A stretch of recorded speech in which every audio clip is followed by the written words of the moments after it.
showcasing some of the things that God is leading us in the church in the Philippines.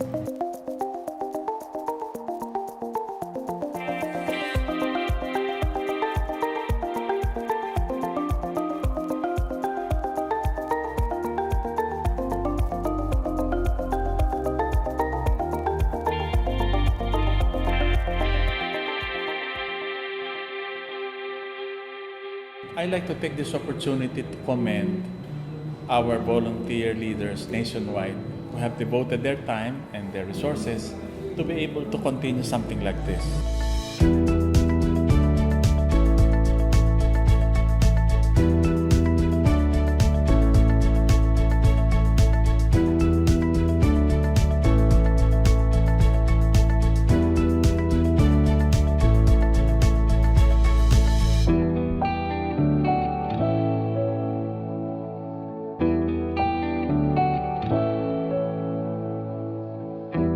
This year, when we are focusing on the faith, hope, and love venues, when we talk about faith, that's the area by which the people are discipled. So we're talking primarily about spiritual formation. One of the things that I have done is to have a youth coordinator for the whole of Visayas. That's something that's very hard with Visayas. We are so scattered as people, or the youth are not found in just one area. There are places it's really very hard to get to. It's difficult to go there, and the communication is also difficult. During the visit of Pastor Greg Williams, Kuya Terrence talked to me about establishing a organized youth ministry for the Visayas. And we call it GYM.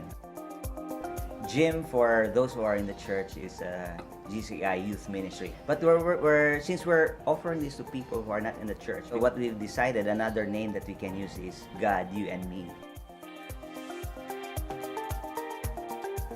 So in the Philippines, children's ministry is one of the more common opportunities by which we can connect with our communities. And that's why it's very important to develop it. In relation to the church development, we're also talking about the current leaders and the emerging leaders. How do we take care of their training and equipping needs? The emerging leaders actually was created based on the need of our local areas. Most of our local leaders in Mindanao are aging. Right now, we're coming up with need-based analysis based on the gifts, based on the manpower, based on the potential. We started about 4 years now. There were about 60 young people coming from all over Mindanao. They've been being used in various ministries. They're now actively participating in the local churches. In the area of missions, the Philippine church now is becoming more and more missional. In the international area, we're able to send several teams already. In countries like Thailand, there's something to do with the Rabim ministries based in Rayong, reaching out to youth offenders. When we talk about hope, it's about their experience inside the local church. Particularly in the worship service, are they encouraged? Are they inspired? Are they motivated? So one of the concerns is, how do you make the church experience an inspirational worship service? And then the members go back home understanding the word, able to digest it, and see how they can incorporate that in their life. Then transformation begins.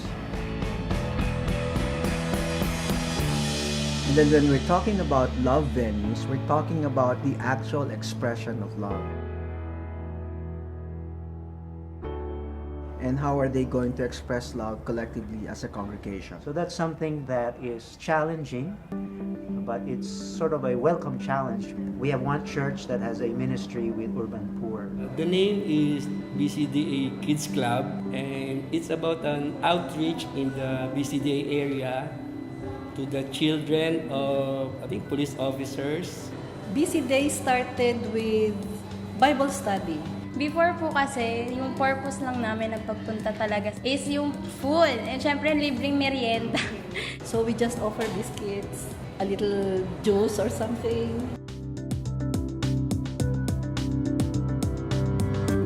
So So we feed the kids, we teach the kids, but actually what we want is to invite the parents, the adults to be at church. And I think God was teaching us the way Jesus treated the kids. They are important of themselves. Patagal na patagal, nag-uunahan na kami pumunta. Hindi na kailangan yayain pa. So, yun na, nag-start na yung faith ko kay God na, yun pala, yun napaka-amazing kasi kaya pala ako nandito, kaya ako inano ni God kasi may purpose sa buhay ko. Nung time na yon, nagtanim kami ng mga puno. Ngayon, malalaki na sila. 15 years na sila actually.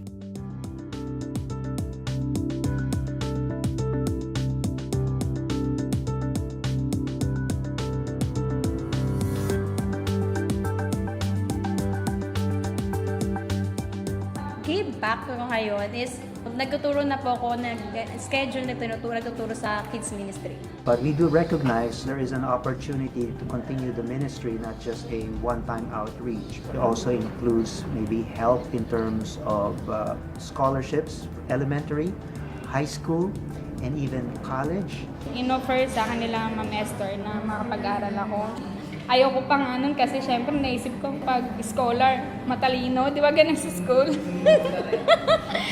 Hindi naman ako matalino. Pero pinag-aral pa rin nila ako. The help given to this one kid multiplied. Nakapag-aral ako, nagkaroon ako ng magandang trabaho dahil sa pag-aaral ko, dahil sa pag-aaral nila sa akin. Tapos natulungan ko din yung kapatid ko, napag-aaral ko din siya.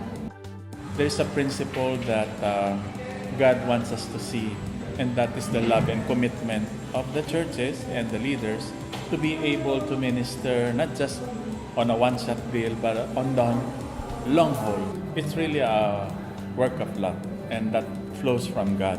So I'm really glad and I'm blessed because we have opportunities like this.